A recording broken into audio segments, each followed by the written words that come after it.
Welcome back to Blatantly Honest with Makaila Nichols. Today, I sat down with Neil DeMonte. He's a director, producer, storyboard artist, and musician. Neil is best known for his work on Jurassic World, Batman vs. Superman, Palm Springs, Unbreakable Boy, Rambo Last Blood, and Midnight Sun. He's also a producer with Robots of Awesome on the Sony Pictures lot. Today, Neil opens up about his journey to Hollywood, his sobriety, and his career. It's an honor to have you on the show.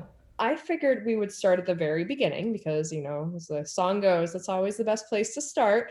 So, why don't you tell me, if you're comfortable, a little bit about your childhood and just you growing up? Sure. Well, yeah, I grew up in Chicago on the north side, right by in this area called Andersonville.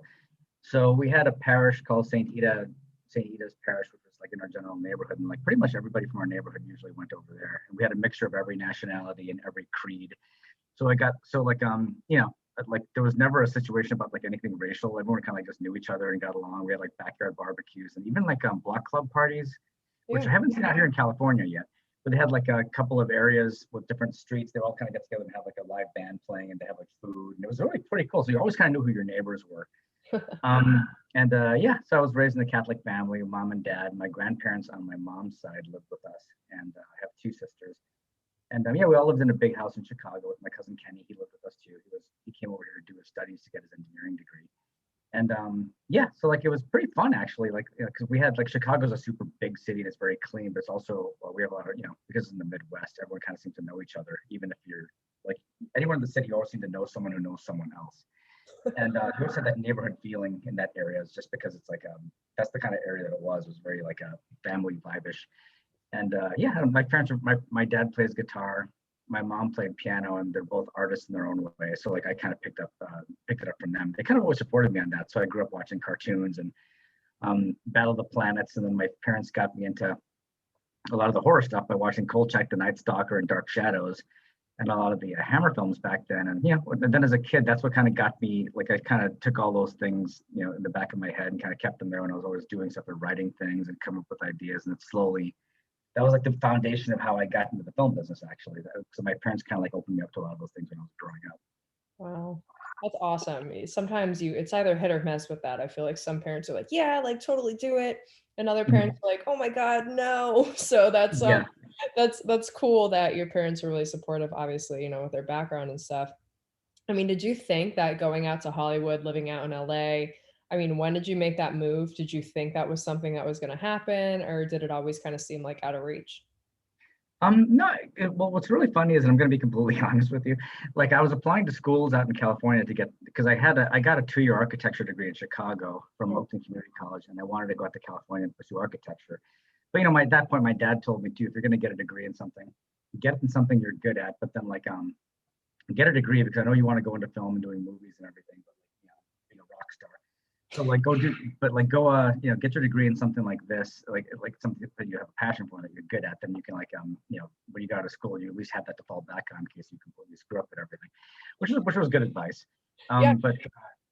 But yeah, I just kind of like I just kind of like what's really funny because a lot of the I'm gonna be completely honest with you, the '80s like metal scene made me want to move out to California really badly. Like I kept seeing all the videos from like Motley Crue and Rat and Dokken, and I was like, oh God, I want that lifestyle. And like back then they had all the '80s teen sex comedies like Hard Bodies. So I'm gonna totally be honest with you. I wanted the life of Scam and Jam and Scotty Palmer from the movie Hard Bodies. I And love it. sure as hell I got that. But it was kind of funny. I saw that because we don't have that kind of stuff in Chicago, and you're like, oh my God, I want to do this. So like during high school, I was always wearing Hawaiian shirts, and um, it was really funny. I was kind of like mentally preparing myself to come out here. So when I was applying to schools out here, once I got into a couple of them, and I decided to go to USC. I'm like, that's it, I'm gone. And I took off running, and that's what made me want to come out to California. But yeah, so yeah, sad to say, the movie Hard Bodies is the reason is the reason why I'm here. Oh God, Honestly, it's embarrassing but funny.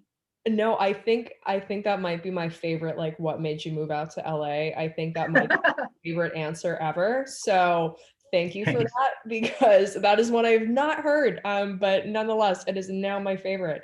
So you move out there to go after this hard body lifestyle. And how is that whole process for you? Because I believe you're now like 13 years sober. If I'm Mhm. wrong in the years, forgive me. But So you're how right. did that lifestyle that you wanted, when you moved out there, and what was that lifestyle like? And then when did you decide like, I need to get sober, I need to clean this up kind of thing? Well, it was just really crazy because you don't really see it happening. It's like it's kind of like I was really shy growing up, even though I was in theater classes and played in bands and everything. I was kind of on the shy side. So alcohol, when I got introduced that into that back in like in high school, actually, the it just seemed to kind of like get like when you start having a little bit of it, you're kind of like a little bit more easy to talk to, and you're kind of more friendly. And then like you start getting used to it, then you start having more and more and more until like you develop an immunity to it until you just well, yes, an immunity as far as like your tolerance gets higher. Yeah. So like so you'll have like 12 or 13 beers and like it doesn't really affect you as much. Then I started moving to hard liquor and everything like that. So like it's I think in LA the thing is too when I first got out of school, even like when I was in school, we were going to like all these rock clubs and everything and meeting all these people and hanging out and drinking and having a good time. And like it's kind of like my party side kind of came out that was like it's just like like the 80s teen sex comedies. I was like, wow, I'm living this kind of a lifestyle. This is crazy. But then you don't see it taking a toll on you because like a lot of times when you go to events and stuff like that too, a lot of they give you free alcohol when you walk in, and it kind of like loosens people up and you start talking more. And but then you next thing you know, you're like holding 2 bottles of liquor in your hand when you're going into places and like talking really fast and falling down and passing out the whole time. It was kind of crazy. Yeah. But so yeah, you can kind of get addicted to that the LA party lifestyle kind of thing if you kind of fall into that. It's like a rut, and I think you like if you want to like everything you have to do everything in moderation. If you're someone who likes to drink, then you can go to some place and have like 1 or 2 drinks, but when it starts getting out of control, when you're not focusing on your work, is when the problems are happening. So I basically was overdoing it about 13 years ago, and I flatlined because around that time too, my dad passed away, and it was like the roughest thing I've ever had to deal with in my life. And I guess subconsciously that was affecting my decision-making skills. So I was partying with some friends, were passing out and falling down, and apparently I fell through a coffee table. Oof. And I got taken to Cedar Sinai, and like I remember waking up there, and the doctor actually remembered my name. And 2 of my friends were like in the background, like crying. And I woke up and I was like, "What happened?" And the doctor said, "Yeah, Neil, you were in here like about a week ago from alcohol poisoning, and now you're back again. Like, this time we had to revive you. You flatlined for a little bit." I'm like, "What?" And yeah, because I was mixing pills with like alcohol, like an idiot. And and I just overdid it. So I just made the decision then and there that I was going to get sober. So I never went to AA, but I just kind of basically started having a little bit less every day. Because if you kind of try to quit cold turkey, your body starts shaking and it's really horrible. You feel like nauseous and you're always like shaking and shaking. And because it's like that stuff is pumping through your veins the whole time. So what I did was for a month I had a little bit less and less and less every day until I just weaned it out of my system. And I noticed from that point on I was taking my career more seriously too. I was not partying and being quote unquote like being seen all the time. And so I just kind of focused on my career and everything. And then like from that point on, things started to go really good, which was a good thing, I think. So it was just like, some people can do it very well in moderation. I'm an extremist. If I'm in, I'm all in. So that's why I was like, okay, I'm just going to be all into my work from now on. That's what I basically made the decision to stop drinking and be sober.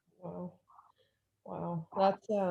Wow. That's incredible that 13 years. I know that's no easy feat. I've had people in my family who have struggled with alcohol abuse and addiction, and I've seen the effects that it has on, your loved ones and just yourself and everything. So I applaud you for that because I know it is not easy.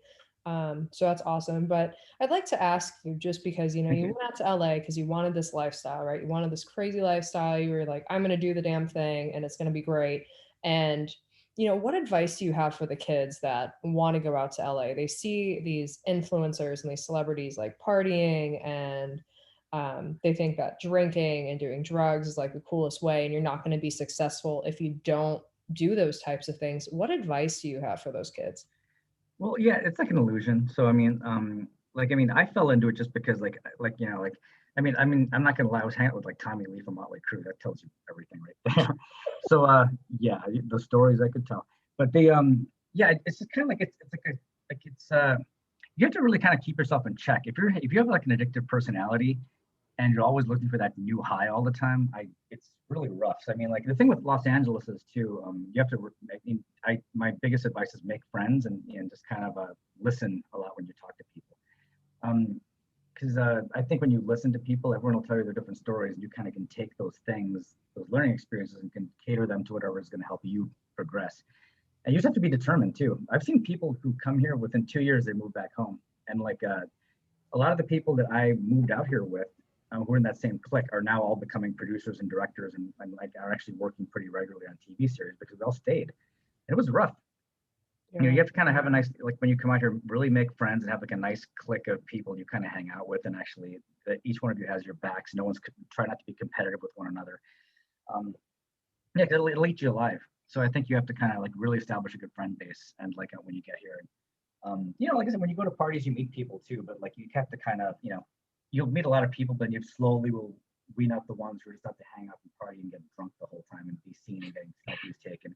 And you'll slowly start making friends with people who are actually working really hard and doing and like really striving for success. And that's what you really want to go for. So yes, it's kind of like weeding through all that stuff because you kind of have like these, you know, you'll start having more acquaintances, but not really friends. You kind of really want to establish strong friendships. That's why like I tell people to like when you meet someone, you and you both have a connection, take the time to go do things with them, like meet them for coffee, meet them for lunch, go on a hike. It's always good to kind of keep those friendships going. A lot of people like getting that FaceTime in, so really make an effort to do that and not just be like a texting buddy.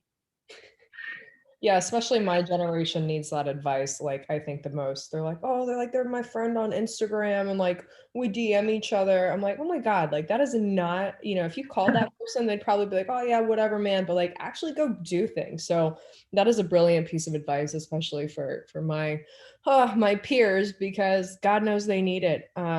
So, Yeah, I it's do. crazy. But so you have worked on so many incredible projects. Like I am just so impressed. Like Jurassic World, Batman versus Superman, and Midnight Sun. How do you work so hard and just avoid like the burnouts? Because I cannot imagine like the toll that takes on you and the creativity. How has that been just dealing with working so much on not even like tiny projects? Like these are big deals. I mean, how does that just process in your mind? Well, it's kind of fun. I was just talking to my friend Pat about that last night. My friend Pat actually is writes for Fangoria and like all these like Starlog and magazines like that, and he interviews people. We talked about this, and I told him, yeah, it's kind of like it's funny because when I was a kid, going to comic, it was really into comic books and Star Wars and everything. It's weird because like you kind of work on it, then only if you actually take the time to step back and realize, oh my gosh, I can't believe I'm working with people that I used to like watch on TV growing up, and these people are like like my friends and people I like work with now. It's kind of strange. Um, it's just a matter of just staying focused, really. I mean, like I listen to the band Rush a lot, so like I mean, I'm not the band Rush for some weird reason. Their music is so mathematically inclined with all these different time signatures that for some reason I let the music dictate what I do. So I play them and any song, and I'll start like drawing to the music that's coming out of the speakers. So it's there's a word for it. It's called synesthesia. Let's basically be able to see music and hear colors. Is the thing that I know you're like, wow, this guy's not on drugs. Yeah, so like it's a this artist Kandinsky talked about that a long time ago. But the yeah, I was like, wow, it's something I've been like training myself to do since I was like in architecture school. So I just kind of like draw to the music, and I just kind of create all these things. But like, yeah, you kind of like just have to get into people's heads that you work with. Like everyone has to work together in a team to kind of create this baby. And like, how do we all do this as we're all being fathers and mothers to make this thing happen? And it's like you become like a family, and everyone puts in their advice for things. So like when you're designing something, you just have to get the advice from the director. The director will say, here's what I want to see and what I want it to look like. And yeah, then you start going and doing your research and looking up like different kind of animals, maybe combining like an alligator with like a mule, and then coming up with different kind of ideas how these things would work together and how it would fit in the environment that it's in. So yeah, it's actually a lot of fun because they give you a lot of creativity, but you have to kind of keep everything within that family and that zone. Like for example, if you're working on Star Wars, you want to keep everything's got to look like a certain way. You can't have it look like a Star Trek. So it's got to stay in that universe. The architectural term for that is called contextualism, where you'll design a building that's supposed to go in this area of the city, and it just can't look like this big lump that was thrown in there. It's got to you have to incorporate like where it's located, what's in the area, what the colors are, what the other architecture of the buildings is. So it kind of like it doesn't like stand out like a sore thumb and it looks like it doesn't fit into the environment. So I kind of use that same principle when it comes to like designing stuff for films. Wow. I That is just like mind blowing. Not only the two big words, I'm just gonna say the two big words you use, but I that is just so impressive because a lot of people look at that kind of art and they don't think like that. They're just like, oh, it's just there. But like, no, no, no, someone comes up with it and that person is you. So I mean, where do these ideas, would you consider yourself a very creative person, or is it more like going back to your architectural background? I mean, where is it that you draw the most inspiration from aside from like the music? Kind of all of it. A lot of it was all of it really. I mean, a lot of it came from being a kid and being an artist and being influenced with those things when I was growing up. Like like when I was a kid, Battle of the Planets was the very first cartoon that I watched that I was completely in love with, and Star Blazers. And then I got into superheroes, and right after that, after the Marvel and DC characters, and I got into Star Wars, and that was it. I was like, oh my god! I mean, that was when I knew what I wanted to do. When I was in the theater when I was a kid, and they had the opening scene of Star Wars where the Black Cave Runner flies over, and the Star Destroyer was chasing it over Tatooine, shooting at it. My jaw dropped, and I was like in love. It's like seeing Christy Brinkley for the first time. You're like, oh my god, look at this! And that's it. My mom and dad were like, "Oh God, look at his face, he's drooling." And that was it. I was completely in love with Star Wars after that. Never took my eyes off of it.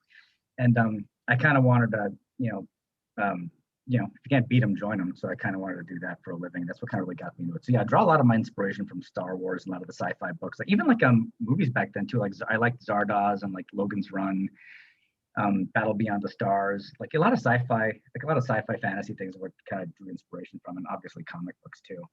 Wow, that's incredible. So, big Star Wars fan. So, what are your thoughts on The Mandalorian and Baby Yoda? Oh, I love it. The reason why I didn't like the new Star Wars movies per se, except I did like Rogue One, but I didn't like the new Star Wars films. But I did when I saw The Mandalorian, they really kind of captured the feel of what I loved out of Star Wars. It really like John Favreau just nailed it. So when I saw The Mandalorian, I thought it was amazing. Plus, when I found out later on the technology that they were using to do it was so spectacular. That's going to be the new thing that's going to happen now. They're eventually going to eliminate green screens and do everything on LED screens from now on. It's slowly changing that.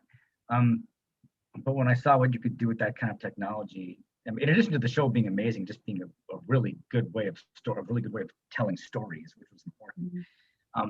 Using the technology that we're doing to create The Mandalorian just blew my mind. And that's when I saw that Lucasfilm made that announcement a couple of weeks ago about all the new Star Wars TV shows they have coming out. They're all kind of staying in that same vein.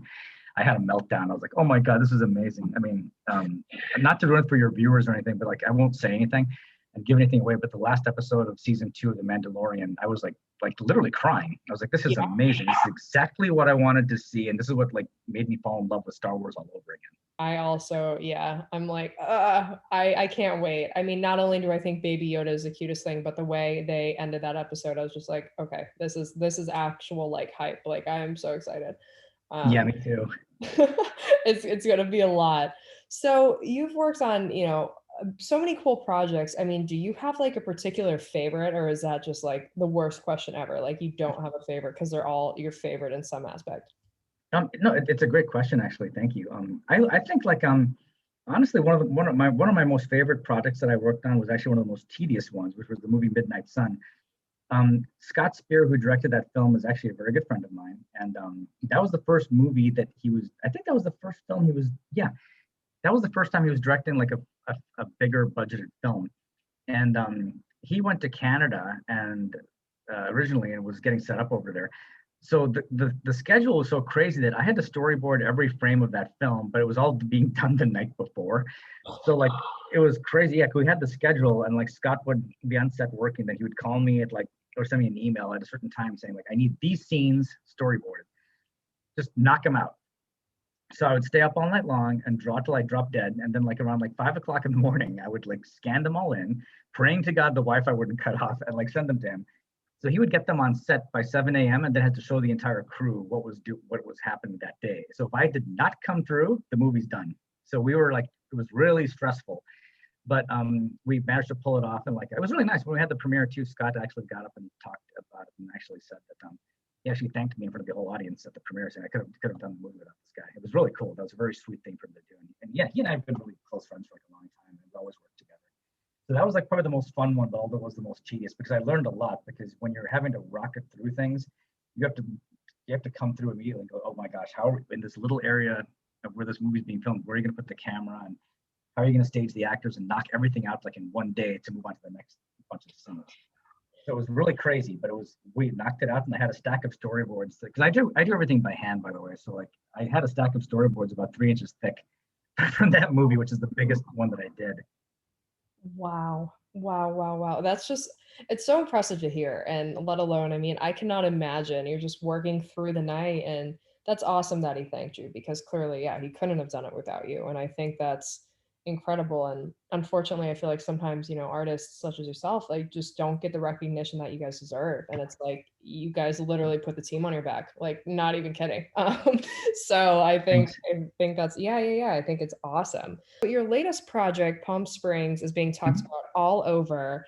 Have you just like I know we talked about this earlier, but like taking a moment to reflect and sit back and be like, "Man, I just did that." I mean, how are your thoughts on that? It's just huge. Oh, thanks. Yeah, Palm Springs was it was really funny because my friend Gabby Lugo, who's a producer, she's also a writer. She was like she gets me 80% of my work. I should just make her my agent. Like she like every time she calls me, I'll get an email from her and her assistant saying, "Here's a movie coming up. I want you to work on the storyboards for this. It's a new director. They've done this and this." And I met so many people through her. So like she's the one who got me the job on that film.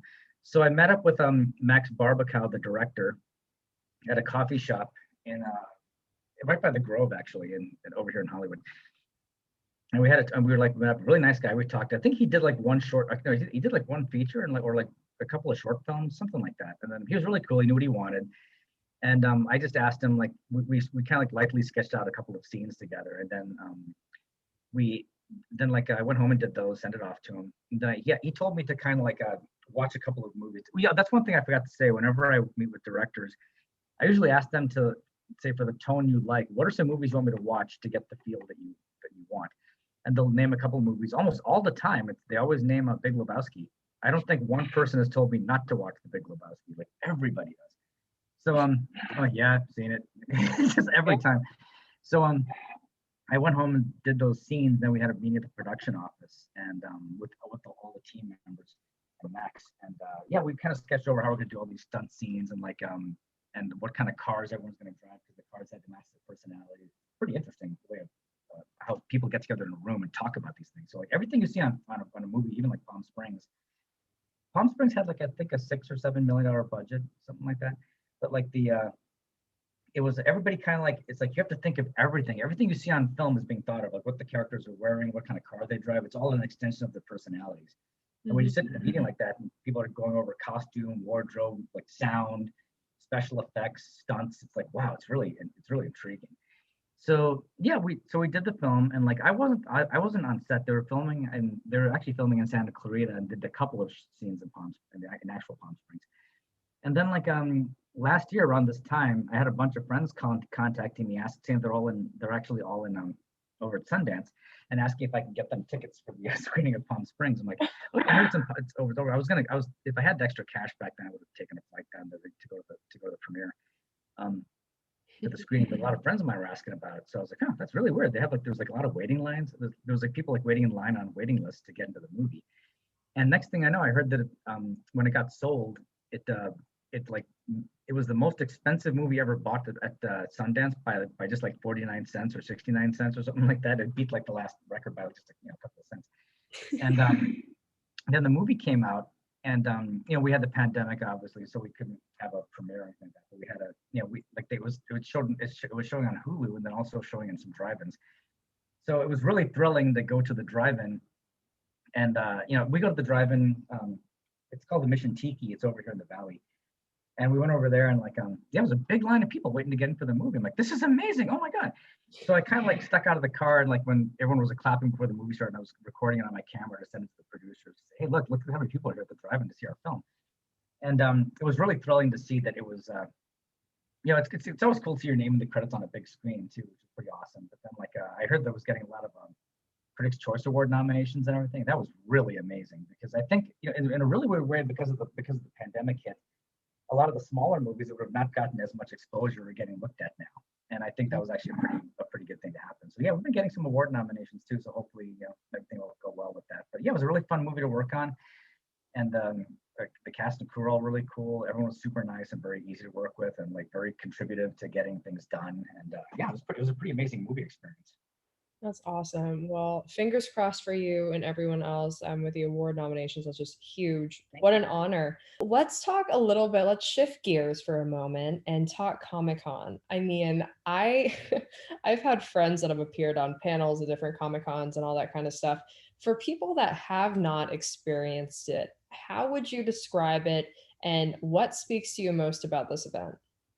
Well, it's the best thing about it is making new friends and like seeing old friends that you haven't seen like in a while, just catching up with everybody. You like literally you run into everyone, just like walking the Gaslight District, walking to and from the event, the parties. It's kind of that's like the cool thing about it. You make a lot of new friends that way.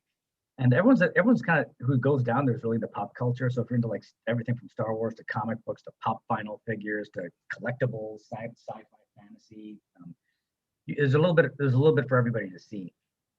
And what it's gotten so big now, like when I was going there, actually attendance was pretty down. Like you can like walk through the aisles and like skateboard down the aisles. There was not that many people there. And then when the first spot the Tobey Maguire Spider-Man movie that came out in 2000, when that movie came out, then Comic-Con blew up. It's like you can't even park in the parking structure anymore. And then it became crazy. And it's like yeah, people travel from all over the world now to go there. It's I can't believe how big it's gotten. But it's like a plethora of the senses. Like when you walk in, there's so much that you can't see all of it like in a day. Because what they did was at the time when I was originally going, the convention center only had like a couple of people upstairs like signing autographs in a small pavilion, and they had like panels you can go to like they have like actors coming from their favorite TV shows and movies and writers from comic books. They give you panels where you can go and sit there for free and listen to them. They give you advice and talk about how they get their projects going, and they have like a Q&A, which is pretty fun, so people can engage when fans can engage with the creators. And now it's like so huge that it not only takes up the entire convention center, but they actually, for people that can't get into the convention center, they have events all around the outside of the convention center at the baseball stadium down there, and like Petco Park, and on the Gaslight Strip. Like all these restaurants have little like things people can go do. I mean, it's completely insane. So now they have like a lot of studio parties that happen down there too, like Amazon, CW, Netflix. There's all these different like parties that happen too. It's just crazy. There's so much to do. Like I think it goes for like 5 or 6 days. I think they have a preview night on Wednesday, then they have like Thursday, Friday, Saturday, and Sundays when they have like the main event thing. It's like packed every day, and there's just so much to see and do. And they've got a thing called Hall H that people wait in line for outside. And I don't know if they're doing if they do like ticket things for it now. I don't remember, but like you had to kind of wait outside in the line to get into certain panels. So they bring a bunch of people in to watch a panel with people talking about things. And then like when they clear the room, they bring in the next bunch of people to come in to go see it. So it's just packed all the time. There's always stuff to do, even like all through the night. Oh yeah, nighttime too. They have not only the parties that go on, but they have like movie screenings all the time too. So you can watch like anime and cartoons, feature films. They have them in different rooms and ballrooms all over the place. So there's stuff to do 24 hours a day if you really want to. That's just incredible. Yeah, I hear it's quite the thing. You go because you have your own comic series called Clan of the Vein. I mean, for Yeah. those listening who might not know what it is, what's kind of like the synopsis of your storyline? Well, the best way I can describe it is Die Hard with vampires. So if you like Die Hard and vampires, you would probably love our book. That was the one comic book that I've done that I worked my butt off on. I literally, if I saw one little thing, it was kind of gonna be like my swan song. I'm like, if I'm gonna go out, I'm gonna go out with a bang and make this the best looking thing that I'm ever gonna do. So if I got like one little thing wrong on there that wasn't happy with me, I would just keep redoing it until I got it right. So like everything in that comic book is the best thing that I've ever done, visually speaking, as an artist. Um, yeah, we did a preview book, and because that's all we had money for, and luckily it got featured on the TV show Teen Wolf on season 5 and 6, and also in the feature film Cooties that I worked on with Elijah Wood. So like because it got some promotion that way, like we sold out of the preview issue. So right now we're getting the rest of the book colored and lettered, and that's going to be it's kind of like it's a good way to get your TV show and movie and feature film going. So we have a movie script that we wrote that's really a big budget one. And I storyboarded the whole thing, so like literally the whole packet's like ready to go. We kind of did it in the same way that the guys who did The Matrix did. They got this artist named Jeff Garrow to do storyboards and design what the whole movie's gonna look like, and then had the script visually. So like, but they turned in a book that was kind of like the left side was the script, And if you're too lazy to read that, you can look at the right side, which is all artwork and plays the whole movie out like with visuals. And like it's really expensive. That's why like right now, like everybody loved it. They're like, yeah, it's just way too much money to do. So we're trying to do like a smaller version of it, kind of like if you remember the Pitch Black movie, they did like Pitch Black small, then they made the bigger budget movie, which is Chronicles of Riddick. So we have the Chronicles of Riddick version, but not the Pitch Black version. So the comic book that we're doing is essentially the Pitch Black version. So once I get done with that, I'm going to start turning in the script with that and see if we can get it going that way. But getting the book out there was a good way to get it sold. Like people like having visuals to go along with it too. So if you just turn in like a movie script, people go, that's nice. And they won't even look at it. But if you have like a lookbook, which is kind of like a visual representation of what the movie's going to look like, with storyboards, artwork, and things like that too, and characters, people will tend to look at that. Then they like that, they'll ask you for the script. So yeah, but we got lucky with our Clan of the Bane property. So we're hoping if everything goes good, we can get the movie going. Then maybe hopefully have a steady comic book series after that. Wow, that's incredible. Well, I will keep my eye out for it, and I definitely want to read that. I saw that and I was like, oh my God, like I love vampires. So vampires are like my thing. Big fan. So I'm excited. You are just, oh my gosh, Neil, your background and everything, and you're so humble, which is just, I love, because sometimes I know Hollywood gets into people's heads, and as I'm sure you know, people just kind of their ego blows up exponentially and very quickly. But not only are you, just so talented at what you do, and you're a director, producer, artist, you're also a musician. So obviously the role of music helps you kind of draw, but you also play the drums in some pretty cool bands for different events. So how is that? And how do you even have time, I guess, is the real important question, to do that? I just don't sleep. Yeah, but like I just get whacked out on coffee, as you can tell why I talk so fast. Coffee helps me get through pretty much everything. But it's rough because like what happens is usually like tour season, everything's kind of quiet now because of all the COVID stuff. But when you go on tour season, you're usually kind of doing rehearsals from like I want to say July through like when you actually go out and start playing. Usually the summertime is when everyone's like touring. For me personally, I usually just do like small like venues. So like yeah, it's rough too because it just depends. Like I got lucky because it seems like when the movies start slowing down, like movies start kind of, you get really busy from like April through, yeah, usually everyone's like working in the summer. So from April through like, I want to say end of September, everybody's working on movies. So like whenever I luckily get a small break, if I can, I'll go off and tour for a while too. But touring's more like for fun because you don't really make a lot of money doing touring. That's not why I got into it. It's like my meditation. Like when people say that they meditate and they go and do the whole like thing, it works for other people. For me, I can't because I'm drumming and listen. I can hear Eddie Van Halen playing guitar in my head, so I can't sit still. So it's hard for me to sit there and be completely complacent and I can't like, that's not how I meditate. So the way I do it is by playing music. So when I play guitar and I play drums, and it's very therapeutic for me. And it's almost like going to like a trance when I do it. And it's fun. And then I come out of it and I feel really good and clear headed, and and it feels amazing. So that's kind of like how I meditated by doing music.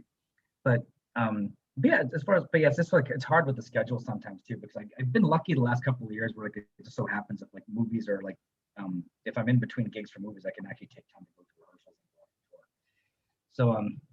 So it gets a little crazy sometimes, but it's fun though. Like I said, the movies I love both things. I'm very passionate about them. But for playing music and going on tour and stuff like that, it's more for fun for me for that. But I make money if I do movies. Definitely. Wow, that's incredible. I like your whole concept on meditation, because people have told me that I need to meditate because my brain's always going like a million miles per hour. And I'm like, good Lord, like I just can't slow down. Like it just doesn't work for me. So maybe I'll try to take up another hobby like speed painting or something to like match my brain. Who knows? Or music. I can't really play instruments, but never too late, never too late. But nonetheless, I think it's incredible. You clearly don't sleep. I think it's impressive. But also, take some time for you also. I know it's probably not in your vocabulary, but it is important to meditate, or to, just keep playing music while you work. I think it's awesome. And I don't anticipate you slowing down anytime soon. Yeah, it's like I said, it's a good thing to take breaks and do stuff too. Like, if you can take a break to even doing a simple thing like going for a little like 3-day getaway, like to some place, or going on a hike. going camping or reading, even just reading a book is like therapeutic too. So I mean, definitely you have to take breaks or you'll burn out so quickly. I mean, it's happened to me. I've gotten burnt out a lot of times, and then you start to go like, gosh, I'll never do this again. I'm tired of it. I'm gonna go do anything else. And then you're like, no, I'm happy doing what I do. I love it. I just got a little bit high strung there. So you have to kind of, one thing I've learned is when you drink coffee, for example, like me, whenever you drink, like I drink black coffee, which gets you really like, riled up and hyper. But then you have to like mix it with having a glass of water right after. And it seems when you do that, you kind of calm down, you balance everything out. If you just have just straight coffee all day long, oh my God, I'd be crazy. So I'd rather, you have to kind of balance it out by drinking the water, to kind of, equal everything out. Definitely. Yeah, lemon. I put lemon in my water after my coffee, so like that kind of helps. I'm like, oh, it's like a nice little detox. Then if I need I have like 3 cups of coffee a day, like 2 in the morning and 1 in the afternoon, and I'm like, all right, I'm good. But Mhm. I assume your coffee thing is like a lot. But I don't blame you because you seem so busy with everything. But I really appreciate you just taking time out of your busy schedule because I'm sure you'll be working like all day today for just chatting with me and sharing your story. I think, people don't necessarily always get to see this side of you and hear, just from you directly. And I think it's awesome that you're able to share your story. And it's been a pleasure just having you on the show. Is there anything else that you might want to add or say? Any projects you probably can't say what projects you're working on, but if you are and you can, feel free. Oh, thanks. Well, yeah, like the one that there's one of the people I work for they're absolutely awesome. It's a company called Crypt TV. We have a show called Mira Mira. It's Mira, which is actually airing on Facebook Watch right now. So if you have Facebook, you can watch it for free. And that's done by Crypt TV, which is Eli Roth's company. And Eli Roth is the guy from who did Hostel and who's also one of the actors in Inglourious Bastards. Super nice guy. So we're doing that's actually what's airing right now, and we have there's some stuff that we're doing with that. I'm the head of development and a producer at a company called Robots of Awesome. I just got hired with them like I just came on board like at the beginning of last year, of course right before the pandemic hit. So it's been not stressful, but challenging to get things going. But luckily, little by little, things are moving forward. So we're producing a movie coming up, and I can't really talk too much about it. It's a martial arts MMA. Like we're supposed to be filming in Trinidad and doing special effects on a soundstage in Saskatchewan, Canada. So if everything goes good, I'll be gone from like March through May. And once we're actually on set and we're actually filming, Kelly, my publicist, I'm going to make sure that Imagine PR actually lets everyone know what we're doing and everything too. So I can't say anything too much more than that for right now. But it's my first gig coming on board to produce a million plus film. So I'm really excited about that, and I want to make sure I just keep doing that. Like as far as like that's going right now, I'm just like in between gigs, so I'm mostly focusing on my own stuff right now. There's a screenplay that I'm writing right now. It's a World War II supernatural thriller, and we're doing that with my writing partner. And at the same time, I'm also doing a kind of a Bram Stoker's Dracula meets Fright Night project that I came up with 20 years ago, but now I'm kind of like really diving into it and actually getting it done as a script, and I'm changing some things around, so I want to get that done too. So I figured out since I'm becoming a producer, I want to kind of get my own stuff going too. So I want to like have all these things ready to go. So when I'm actually on set doing the first movie that we're doing in March, I'll be cool. Now I've got some credits behind me. I can like now get hopefully one of these things going. So I hope our listeners dive into all that because you have so much quality content and awesome projects that you're working on. And I'll have to also check out that Facebook series. That sounds awesome. cool, But thank you. Be bold, be you, and be blatantly honest.